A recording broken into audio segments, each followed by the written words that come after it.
Four আজ তোমাদের ইজিকেতে আমি লেসন 9টা শুরু করব। একটু দেখে না লেসন 9, এটা একটু সবাই দেখবে, ঠিক আছে?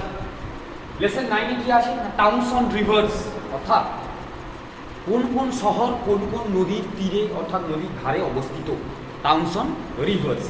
ওকে, এখানে আমরা কিন্তু বেছে বেছে করাবো, বেছে বেছে যেগুলো ইম্পর্টেন্ট সেই ইম্পর্টেন্ট কোশ্চেন্সগুলোই তোমাদের সাথে আমি ডিসকাস করবো, তোমাদের সাথে আমি আলোচনা করবো, ঠিক আছে? ফার্স্ট যে তোমাদেরকে দুয়ের দাগেরটা যেটা করাবো, যেটা আমি বোর্ডেও লিখেছি দেখো অলরেডি, যেটা কি বলছে না, which town is on the banks of the Subarnarekha, which town is on the banks of the Subarnarekha, অর্থাৎ কোন শহর সুবর্ণরেখা নদীর তটে বা তীরে অবস্থিত, কোন শহর?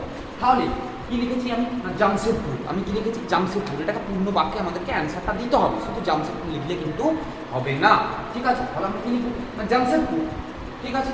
এটা আমরা লিখলাম, শহরটার নাম আগে লিখে দিলাম, দিয়ে ইজ থেকে পুরোটা তুলবো, বিকজ ইজ এ ভার্ব, তাহলে ভার্ব থেকে পুরোটা লিখবো। তাহলে Jamshedpur is on the banks of the river Subarnarekha, Jamshedpur is on the banks of the river Subarnarekha, বুঝলে? তাহলে জামশেদপুর শহরটা অবস্থিত সুবর্ণরেখা নদীর তটে বা তীরে।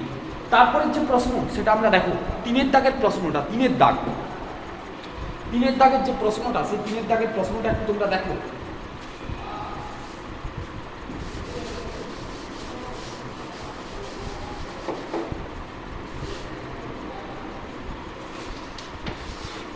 তিনের দাগের প্রশ্নটা কি বলেছি না, which important towns are situated on the banks of the river Yamuna, অর্থাৎ যমুনা নদীর তীরে বা যমুনা নদীর ধারে কোন কোন বড় বড় বিখ্যাত বিখ্যাত শহর অবস্থিত, যমুনা নদীর ধারে কোন কোন বড় বড় বিখ্যাত শহর অবস্থিত, গুরুত্বপূর্ণ শহর কোন কোনগুলি যেটা যমুনা নদীর তীরে অবস্থিত। তাহলে কি কি আমরা পাচ্ছি? দিল্লি, মথুরা, আগ্রা, ঠিক আছে? এলাহাবাদও আছে, ঠিক আছে? আমরা এত বড় কিছু লিখবো না, আমরা তিনটা দেবো, তিনটা মেন টাউন বা মেন সিটি আমরা দেবো, দিল্লি দেবো, মথুরা দেবো অ্যান্ড আগ্রা দেবো। তাহলে আমরা উত্তরটা কীভাবে লিখবো না, উত্তরটা এইভাবেই লিখবো। দেখো 3-এর দাগে আমি অ্যান্সারটা লিখছি, ঠিক আছে? জাস্ট অ্যান্সারটা আমি লিখছি, লিখে বুঝিয়ে দিচ্ছি।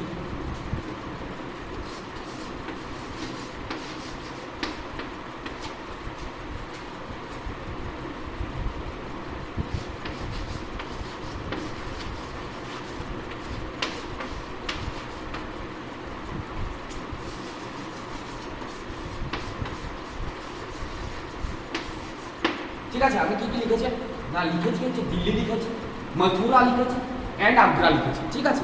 এরপরে অ্যান্সারটা এইভাবে দেবে, বইয়ের মতো করে করার কোনো দরকার নেই, বইয়ের মতো করে করার কোনো দরকার নেই, যেভাবে আমি বলছি সেভাবে শুনে নাও ভালো করে। তাহলে দিল্লি, মথুরা অ্যান্ড আগ্রা, আমি এলাহাবাদটা দিইনি কিন্তু, আরও সহজ করে দিচ্ছি। Delhi, Mathura and Agra are situated on the banks of the river Jamuna, are situated on the banks of the river Jamuna। এই যে এখানে যেমন দিয়েছে and Allahabad stand on the banks of the river Jamuna, এইভাবে করার দরকার নেই, তোমরা যেভাবে প্রশ্ন দিয়েছে ওইভাবেই করবো। এরপরে আমরা ডিরেক্ট এই ভার্বটাকে টানলাম, এই টাউনগুলোর নাম দিয়ে দিয়েছি এই আগ্রা পর্যন্ত, তারপর আমরা কি দিলাম, আর দিয়েছি, are situated on the banks of the river Yamuna, বুঝতে পারছো? এইভাবে বইয়ের মতো করার দরকার নেই, এইভাবে লিখবে are situated on the banks of the river Yamuna, ঠিক আছে? তারপর দেখো 3-এর দাগ হলো এটা আমাদের, হ্যাঁ। এরপরে দেখো তোমাদের এই 4-এর দাগেরটা ইম্পর্টেন্ট আছে, 4-এর দাগেরটা কি বলছি দেখো, প্রশ্নটা বলে দিচ্ছি, একই রকমভাবে উত্তরটাও কিন্তু করাবো তোমাদেরকে। বলছে which town is situated on the banks of the river Sarayu, অর্থাৎ সরায়ু নদীর তীরে কোন শহর অবস্থিত, সরায়ু নদীর তীরে কোন শহর অবস্থিত, সরায়ু নদীর তীরে। তাহলে কি লিখছে না, অযোধ্যা, অযোধ্যা অ্যান্সারটা লিখছি দেখো,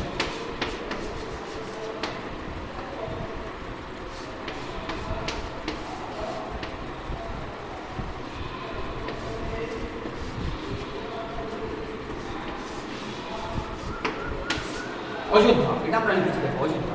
তাহলে কি করে অ্যান্সারটা লিখবো না, ওই যে বলেছি এরপরে ডিরেক্ট ধরবো ভার্বটা কি না, ইজ।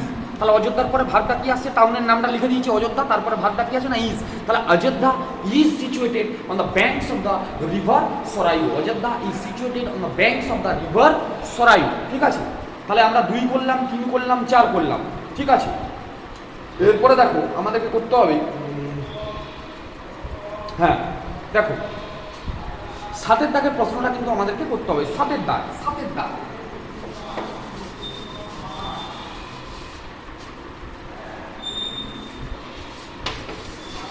যেগুলো থেকে করানো হচ্ছে ওগুলো থেকেই কিন্তু পরীক্ষায় আসবে, বারবার বলে দিচ্ছি, যেগুলো থেকে করানো হচ্ছে ওগুলো থেকে পরীক্ষায় আসবে, ঠিক আছে। তাহলে সাথের দাগের প্রশ্ন বলেছে which important cities stand on the banks of the river Ganga. তাহলে which important cities stand on the river Ganges, অর্থাৎ গঙ্গা নদীর তীরে কোন কোন গুরুত্বপূর্ণ শহর অবস্থিত গঙ্গা নদীর তীরে। তাহলে উত্তরটা কিন্তু ওইভাবেই লিখবে আমরা। তাহলে যে যে শহরগুলোর নাম তোমাদের কাছে সহজ মনে হচ্ছে ওগুলো ওইভাবেই তোমরা লিখো। তাহলে কানপুর, এটা একটা সহজ নাম আমরা দিতে পারি, তাহলে লিখবো কানপুর।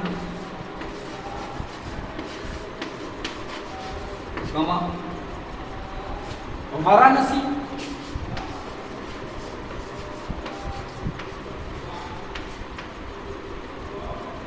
আর কি পাটনা এন্ড পাটনা করে দিচ্ছি, তিনটা শহরের নাম দিয়ে দিচ্ছি, and Patna.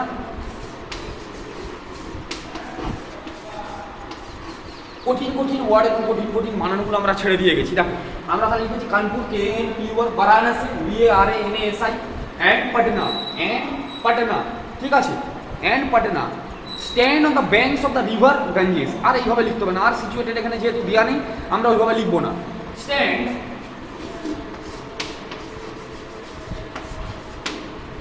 on the banks of the river Ganga, ঠিক আছে। তাহলে কানপুর, বারাণসী এবং পাটনা অবস্থিত কোন শহরের কোন নদীর তীরে অবস্থিত? না, এটা হচ্ছে গঙ্গা নদীর তীরে অবস্থিত। তাহলে বলছি একবারে নামগুলো দিলাম, তারপরে ডিরেক্ট ভার্ব, এখানে ইজ নেই, এখানে ভার্বটা কি দিয়েছে, এখানে স্ট্যান্ড ভার্ব দিয়েছে, দেখো স্ট্যান্ড ভার্ব, দাঁড়ানো। তাহলে আমরা এইভাবে লিখবো, আর সিচুয়েটেড এইভাবে লেখার দরকার নেই, এইভাবে লিখলেও লেখা যায় কিন্তু অনেকটাই কঠিন হয়ে যাবে। যেভাবে চেয়েছে সেইভাবেই আমরা প্রশ্নের উত্তর দেব, ঠিক আছে। এরপরটা দেখো 8এর দাগের প্রশ্নটা, যেটাও ইম্পর্টেন্ট, খুব ইম্পর্টেন্ট প্রশ্ন 8এর দাগের প্রশ্নটা।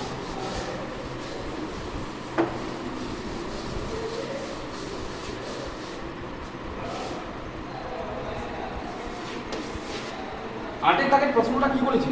Which cities are situated on the banks of the river Hooghly. Hooghly নদীর ধারে কোন কোন শহরগুলি অবস্থিত? তাহলে হুগলি নদীর ধারে কোন কোন শহরগুলি? হাওড়া আর কলকাতা, হাওড়া আর কলকাতা। অ্যান্সারটা আমরা লিখছি।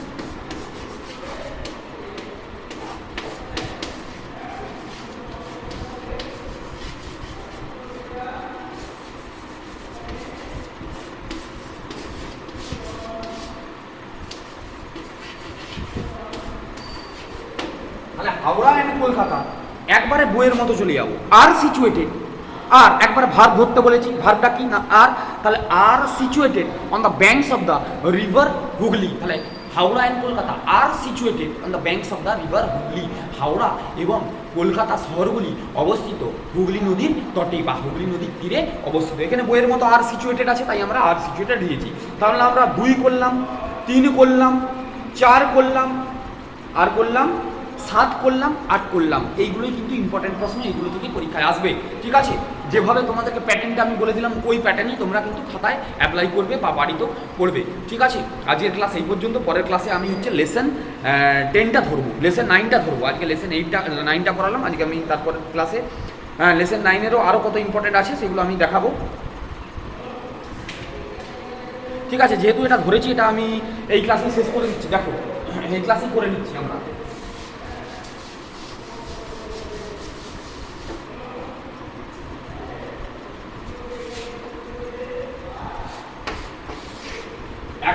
কিন্তু ইম্পর্টেন্ট কি বলছি না, which city is situated on the bank of the river Tapti. Tapti নদীর তীরে কোন শহর অবস্থিত? তাপ্তি নদীর তীরে কোন শহর অবস্থিত? তাহলে তাপ্তি নদীর তীরে কি অবস্থিত? না সুরাট। তাহলে অ্যান্সারটা লিখি,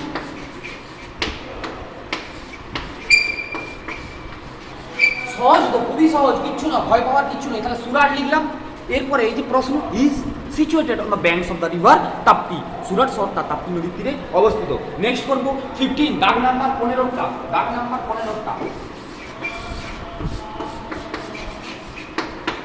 দেখো বলছে which cities stand on the banks of the river Mahanadi. মহানদীর তীরে কোন কোন শহরগুলি অবস্থিত? তাহলে মহানদীর তীরে কোন কোন শহর অবস্থিত? না কটক আর সম্বলপুর, কটক আর সম্বলপুর। তাহলে উত্তরটা প্রশ্ন যেভাবে চেয়েছে সেইভাবেই আমরা লিখবো। তাহলে কি লিখবো? না কটক,